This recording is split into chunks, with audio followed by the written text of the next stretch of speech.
like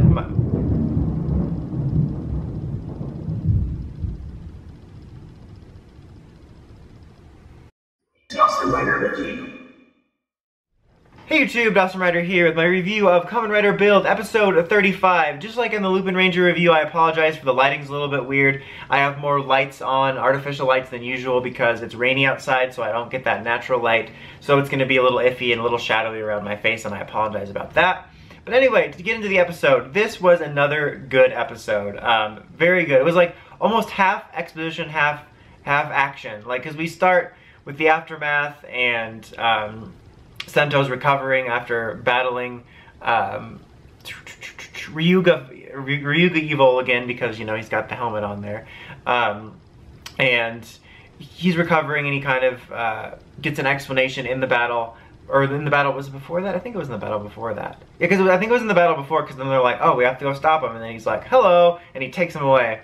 But yeah, so when he's battling him in the first battle, one-on-one, between formerly Stalk and Sento, he basically does like an exposition bit. Like at one point, he literally sits down like on the ground and is just telling him the story. Because they're like fighting and he's telling him the story, and finally he just sits down. I mean, it's like after Sento's down on the, from the fight, but it was still kind of funny and just like classic Stalk type of stuff.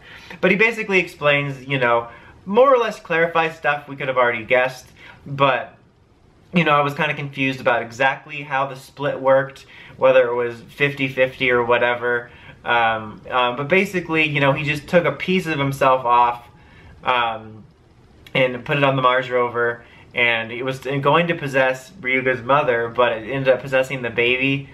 And basically the way I get the gist of it works is that he can just basically create tiny clones of himself in a way, or just like split off, like I could split off, if I was him, split off my finger, like a sort of version of me, like with my memories and goals, like, and I could send it to the grocery store to see, do they have tacos? And then it can slink back here, reattach to my finger, and we all sync up. But basically, the way it went down changed things up, and like, you know, the way I kind of gather it is Ryuuga has three parents, his mom, his dad, and Evolt. It's not like it's his dad, but you know what I mean, like he's got three sets of DNA, and it created this new being in a way. It did, because it wasn't just straight up him, it's part an actual human being that is Banjo, and he, you know, he doesn't have the memories or the motivations. This isn't exactly the way it was described, but I kind of like the way someone put it last week, where it's like mind-body, where like evil is the mind and Ryuuga was the body because of the hazard level. But that's not exactly how it worked, but I kind of liked that example just because of the way the show's been working. But so yeah, basically it's kind of like that, and he just basically explained that to him, and that, you know, what we already knew, his dad helped him with the evil driver, and he got guilty about it and all that stuff. And then so that was like the first half of the episode, was like the exposition corner, and how he's gonna get the Pandora's box, and how he needed to raise his level so that Ryuuga could sync up back up with him, and now we can use the box and destroy stuff. We still don't know exactly why he wants to destroy. I'll get to something about that in a second. But then we took like a brief intermission for this comedic bit with Grease, like trying to decide if he should take this opportunity to get closer to Misora. And he's like, no, but they're like, Sento and her dad are knocked out. Oh yeah, coffee shop owner dad is like unconscious. We don't know what kind of state he's in. Part of me almost thinks Ryuuga is going to wake up in that body for some reason, like his consciousness, but who knows, that would be kind of funny. But right now he's unconscious. He didn't wake up in this episode, but we know he's alive. It was kind of unclear last week.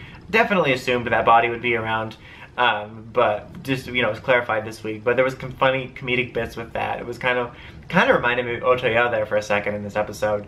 But yeah, and then they're like, okay, we got to go make this plan, and then and like, oh, and then like Evolt just comes in, like he materializes, and the voiceover for when Banjo's actor's mouth moves, so it makes it kind of funny to see, like, he's got the facial expressions down, like he does a good job of like emoting where I feel like he's embodying that character, but like the voiceover syncing needs some work. But he basically takes them to see the Pandora Box stuff because Sento had called over Rogue to give him like, or to keep safe the remaining bottle stuff he had, and he fights them all there, and, you know, does some more evil plotting stuff.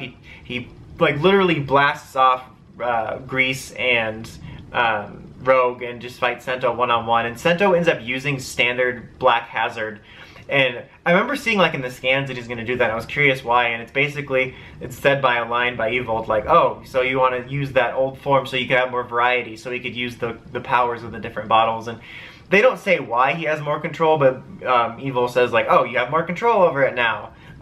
So I'm gonna kind of just headcanon assume it's because working with Rabbit Rabbit Tank Tank so long just built up his tolerance. Like, he still will go crazy eventually, but he can hold it for a little bit. Like, when he transformed into Tank Tank, he's like, oh man, it's happening, I can feel it, so he switched back. But it was kind of neat to see that again, and it varied the fight up, and it was cool thematically to see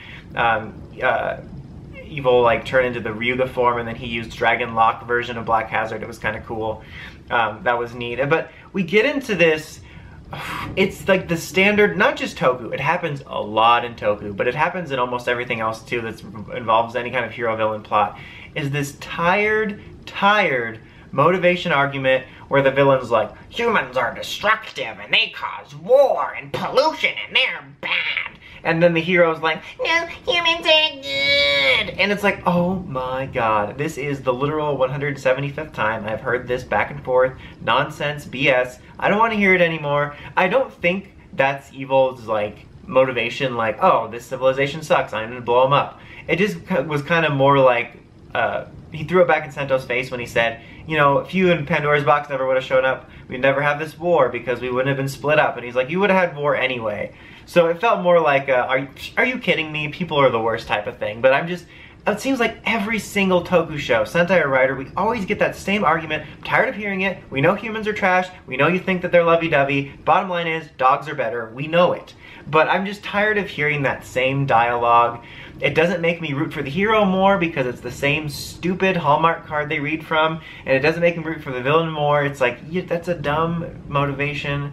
Just stop. I want to hear a different villain monologue. Again, I mean, I could be wrong. I hope I'm not, but I don't think that's Evil's motivation. I think it was just, you know, like a clapback at Sento. Like, no, you guys are the worst. You would have messed it up anyway.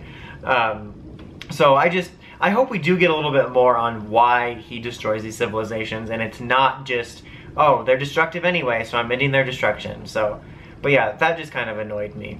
But other than that, that's more of just a rant on something in general that happens and nothing specific to Build.